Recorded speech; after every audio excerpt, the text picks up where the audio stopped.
केई holdings limited company का के इलेक्ट्रिक की सीनियर मैनेजमेंट के तर्ज अमल पर तशवीश का इजहार। डायरेक्टर के होल्डिंग कमेटी केसी मैकडोनल्ड ने बोर्ड में फौरी इंतखाबात का मुतालबा कर दिया। SCCP और PSX को भी खत इरसाल। Copy chief executive Moonis Alvi और बोर्ड ऑफ डायरेक्टर्स को भी भेज दी गई। केसी मैकडोनल्ड ने कहा कि इलेक्ट्रिक बोर्ड की मुद्दत जुलाई 2025 में ही ख़त्म हो चुकी। अलजुमा पावर लिमिटेड और डैनम इन्वेस्टमेंट के गैर मुनासिब तर्ज अमल ने बोर्ड के मामलात मफलूज कर दिए हैं। अगर सूरत हाल काबू ना पाया गया तो उसके नताइज कराची के सारिफीन और सनती शोबे के लिए संगीन साबित हो सकते हैं।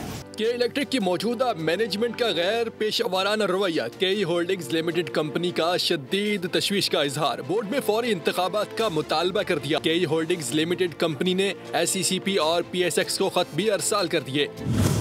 चीफ एग्जीक्यूटिव मोनिस अलवी और बोर्ड ऑफ डायरेक्टर्स को भी खत की कॉपी भेज दी गई। डायरेक्टर केई होल्डिंग कंपनी केसी मैकडोनल्ड का शदीद रद्द अमल सामने आया।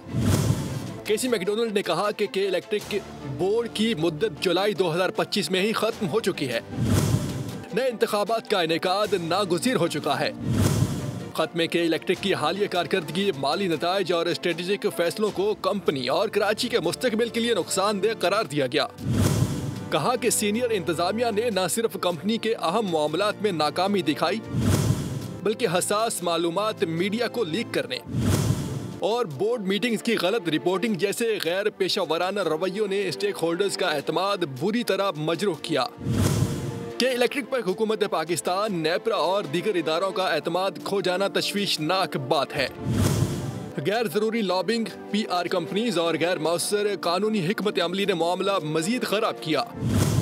खत में मुतालबा किया गया है कि कराची जैसे शहर को अक़लियती ग्रुप और कमजोर मैनेजमेंट के रहमो करम पर नहीं छोड़ा जा सकता।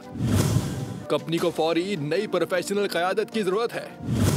अक़लियती शेयर होल्डर्स अलजुमा पावर लिमिटेड और डैनहम इन्वेस्टमेंट के गैर मुनासिब तर्ज अमल ने बोर्ड के मामलात मफलूज कर दिए। अगर सूरत हाल पर काबू न पाया गया तो इसके नताइज कराची के सारिफिन और सनती शोबे के लिए संगीन साबित हो सकते हैं।